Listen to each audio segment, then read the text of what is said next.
Bonjour à tous, mercredi 15 septembre, il est 9h23 et les marchés sont proches de l'équilibre. Et les indices continuent de tourner en rond, toujours pas de catalyseur fort et le CAC évolue depuis un petit moment déjà entre les mêmes limites, entre 6006 et 6007 la plupart du temps. Ce qui n'est pas désagréable à travailler d'ailleurs, hein, puisqu'on arrive à accumuler un bon nombre d'écarts. Là, ce matin, on en a déjà fait un, puisqu'on proposait un achat sur 6630 dès 8h15 ce matin. C'était dans notre note ce matin de la stratégie. Et on a revendu notamment à 53.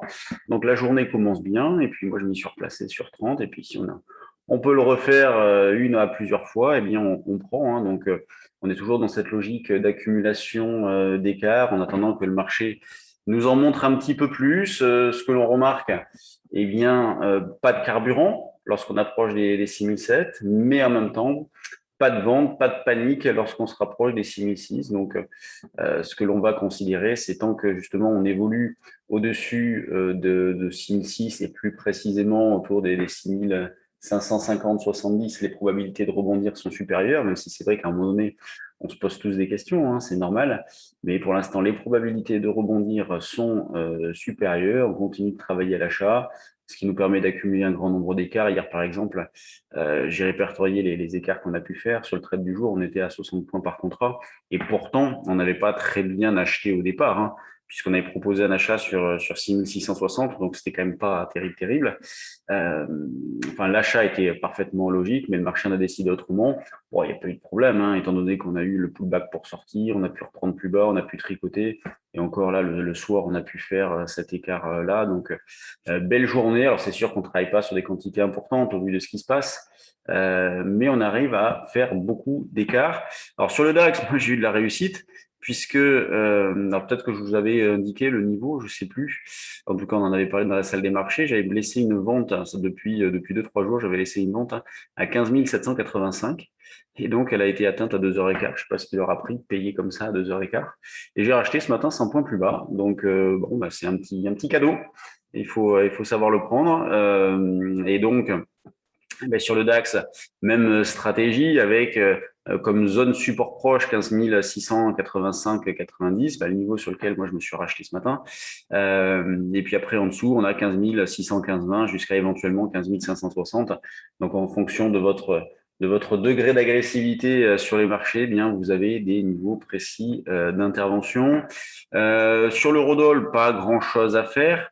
Hier, le niveau de vente qu'on a proposé a été atteint. On a pu éventuellement faire un écart. Après, avec les chiffres de l'inflation, l'eurodoll est parti à la hausse. Vous voyez, il est revenu à la case départ. Donc, ce qui valide notre approche, à savoir, on profite de rebond pour vendre.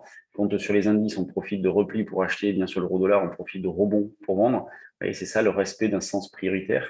Et c'est comme ça qu'on parvient à avoir des probabilités de réussite fortes dans le trading avec l'acceptation à un moment donné d'une perte potentielle importante. C'est pas toujours le cas, mais parfois. Là, en ce moment, elle n'est pas très importante, que ce soit sur l'eurodoll ou sur le CAC. Sur le CAC, on est à éventuellement même pas 100 points du stop, donc c'est rien du tout. L'eurodoll, on est à une centaine de pips du stop, c'est rien du tout aussi. Donc l'acceptation d'une perte potentielle importante, et puis un taux de réussite qui est gigantesque. Là, sur les indices, ça fait des mois qu'on n'a pas perdu, je dis bien des mois. Donc, bon, ça fait quand même beaucoup d'écart et ça constitue de l'avance. Bon, et à un moment donné, on rendra un petit peu au marché lorsqu'on aura un retournement. Vous voyez, je vous explique un peu la philosophie. Voilà comment nous abordons les marchés. Quand on regarde du côté des actions, alors bon, c'est particulier, ça tient, il y a des petits intérêts, notamment sur des pétrolières. Bon, on a fait du technique là, mais bon, c'est sûr que c'est pas l'idée du siècle, j'en ai bien conscience.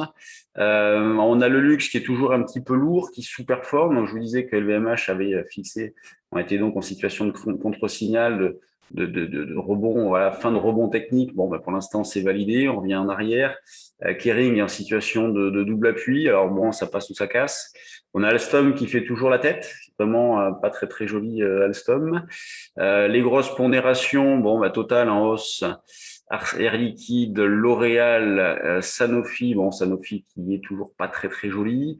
Donc, vous voyez, une grande régularité, des volumes faibles. Et comme je vous l'indiquais hier, ils vont quand même augmenter, notamment vendredi, avec l'échéance. Donc, vendredi, c'est une échéance trimestrielle, l'expiration d'un grand nombre de dérivés, les futurs, les options. Dans les screeners, donc regardons par exemple le screener volume. Ce que nous retrouvons ce matin, donc il y a DBV qui redémarre, Sensorion, Neolive, Vernier. C'est difficile quand même de trouver des idées fortes. Moi, j'ai beaucoup de mal. Technip Energy qui est jolie. Ça peut être une valeur à mettre de côté et à garder pour un petit moment. Bon, pour le reste, vous voyez, il n'y a quand même pas grand-chose hein, dans les screeners. On voit que l'intérêt est assez modeste et les relais sont laborieux. C'est ça qui est terrible. Parfois, on a envie de tenter des choses et puis ça n'y va pas. Donc, toujours dur. On sent de la méfiance et c'est normal au vu de ce qui se passe avec des indices qui piétinent. Mais bon, bah, faut continuer d'acheter. Mais c'est vrai que sur les actions, c'est plus compliqué. Moi, je suis plus à l'aise sur les indices actuellement, sans hésitation. Allez, sur ce, je vous laisse. On se retrouve demain. N'oubliez pas vendredi pour notre live de la semaine. Si jamais vous avez des questions, je reste à votre disposition. J'y répondrai vendredi matin. Et donc, eh bien, bonne séance. Soyez prudents et à demain. Salut à tous.